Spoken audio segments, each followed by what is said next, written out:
श्री स्वामी समर्थ. जय जय स्वामी समर्थ. नमस्कार मैत्रिणींनो, तर तुम्ही पाहताय अश्विनी रेसिपी मराठी आणि आर्ट या चॅनलमध्ये तुम्हा सर्वांचं अगदी मनापासून स्वागत करते. आणि 2026मध्ये येणाऱ्या मकर संक्रांतीच्या तुम्हाला खूप खूप शुभेच्छा. यंदा 2026मध्ये संक्रांती हा जो सण आहे तर तो 14 जानेवारीला आलेला आहे आणि वार असणार आहे या दिवशी बुधवार. खूपच दिवसांनी अतिशय दुर्मिळ आणि शुभ योग या दिवशी जुळून आलेला आहे. या दिवशी षटतिला एकादशी आलेली आहे. अतिशय शुभ योग या दिवशी जुळून आला आहे. एकादशी आणि मकर संक्रांती ही एकाच दिवशी आली आहे. शके 1947 पौष कृष्ण 11 बुधवारी 14 जानेवारी 2026 रोजी बुधवारी दुपारी 3:06 सूर्य धनु राशीतून मकर राशीमध्ये प्रवेश करणार आहे. म्हणजे सूर्याचं धनु राशीतून मकर राशीमध्ये संक्रमण होणार आहे. आणि ज्यावेळी सूर्याचं मकर राशीमध्ये संक्रमण होतं त्यावेळेस त्या शुभयोगावरती हा जो सण आहे मकर संक्रांतीचा तर तो साजरा केला जात असतो.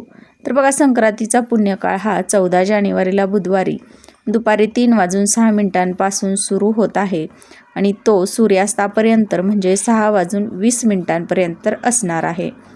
तर बघा, एकादशी आणि संक्रांत ही एकाच दिवशी आल्यामुळं बऱ्याच व्यक्तींच्या मनामध्ये बघा एक प्रकारचा संभ्रम निर्माण झाला आहे.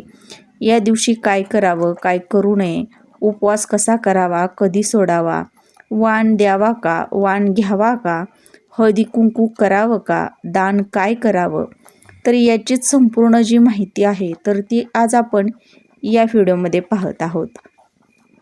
त्यामुळं तुम्ही हा व्हिडिओ शेवटपर्यंत नक्की पहा. या दिवशी दान आणि स्नान याला खूप महत्त्व आहे. या संक्रांतीच्या सणाला तिळाचं दान करणं खूप शुभ मानलं जातं. तिळाचं 6 प्रकारे दान केलं जातं.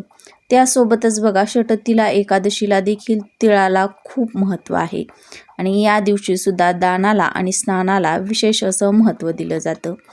तर बघा, जेव्हा आपण एकादशी आणि संक्रांती हे दोन्ही सण एकत्र येत असतात तर या दिवशी एकादशीला महत्त्व दिलं जातं. या दिवशी एकादशीचं व्रत केलं जातं. आता बऱ्याच महिला संक्रांतीच्या दिवशीसुद्धा आपल्या पतीला दीर्घायुष्य मिळावं, अखंड सौभाग्याची प्राप्ती व्हावी यासाठी व्रत करत असतात. आणि या दिवशी एकादशी आल्यामुळे एकादशीचं सुद्धा व्रत या दिवशी आहे. तर आता एकादशीचं व्रत जे आहे तर ते आपल्याला करायचं आहे या दिवशी बघा, आणि दुसऱ्या दिवशी आपल्याला सोडायचं आहे हे एकादशीचं व्रत.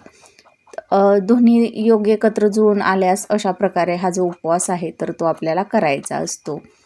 त्यासोबतच बघा, एकादशी तिथी भगवान श्री हरिविष्णूंना समर्पित असते. म्हणून या दिवशी आपण विधिवत सकाळी लवकर उठायचं आहे बघा. ब्रह्ममुहूर्तावरती भगवान श्री हरिविष्णूंचा अभिषेक करायचा आहे. त्यांना त्यांच्या आवडीच्या वस्तू अर्पण करायच्या आहे, त्यांची विधिवत पूजा करायची आहे आणि नंतरच आपण बाकीची जी आपली कामं आहेत तर ती करायची आहेत. तर अतिशय दुर्मिळ योगावरती ही जी संक्रांती आहे तर ती आल्यामुळं याला खूप महत्त्व आहे. या एकादशीचं व्रत बघा, बरेच जण निर्जळ एकादशीचं व्रत करत असतात. ज्यांना शक्य होईल त्यांनी निर्जळ व्रत केलं तरीही चालेल आणि ज्यांना शक्य नाही त्यांनी मग फळं खाऊन हे व्रत जरी केलं तरीही चालणार आहे. त्यासोबतच बघा, आता या दिवशी दान काय द्यावं, तर या दिवशी आपण बघा नवीन कपडे, त्यासोबत तीळ, गूळ, तिळपात्र या ज्या काही वस्तू आहेत किंवा गाय हे आपल्या कुवतीनुसार इच्छेनुसार दान देऊ शकतो. आता बघा, या दिवशी वाण एकमेकांना दिला जातो बघा. वाणाला या दिवशी खूप महत्त्व असतं. भोगीच्या दिवशी सुगड पूजन केलं जातं. सुगडांमध्ये वाण भरला जातो, म्हणजेच भाज्या भरल्या जातात. त्यामध्ये या हिवाळ्याच्या ऋतूमध्ये ज्या आपण भाज्या पिकतात तर त्या सर्व भाज्या या सुगडांमध्ये भरून त्याची विधिवत पूजा केली जाते आणि दुसऱ्या दिवशी यातील वाण सुवासिनी महिला हळदी कुंकू करून एकमेकींना देत असतात, वस्तू देत असतात, भेटवस्तू. तर ते देखील आपण आपल्या मकर संक्रांतीच्या सणाला दरवर्षीप्रमाणे करतो. तर त्याचप्रमाणे आपल्याला हा जो सण आहे तर तो साजरा करायचा आहे. आपल्याला वाण द्यायचं आहे, एकमेकींना हळदी कुंकू लावायचं आहे, हळदी कुंकू करायचं आहे. तर हे कार्यक्रम देखील या दिवशी करायचे आहेत. त्यासोबतच बघा, हे एकादशी आहे तर ती अतिशय महत्त्वाची आहे. ही एकादशीचं व्रत केल्यामुळं आपल्याला 1000 एकादशी व्रत केल्याचं पुण्यफळ जे आहे तर ते प्राप्त होत असतं. तर ही होती मकर संक्रांती आणि एकादशी एकत्र आलेलीची संपूर्ण माहिती. उपवास कसा करावा, कधी सोडावा, दान काय द्यावं, वाण द्यावं का, हळदी कुंकू करावं का, या सर्व प्रश्नांची उत्तरे मी या व्हिडिओमध्ये दिलेली आहेत. तर आजची सांगितलेली माहिती आवडल्यास व्हिडिओ लाईक करा, शेअर करा आणि चॅनलवर नवीन असाल तर प्लीज चॅनलला सबस्क्राईब करा.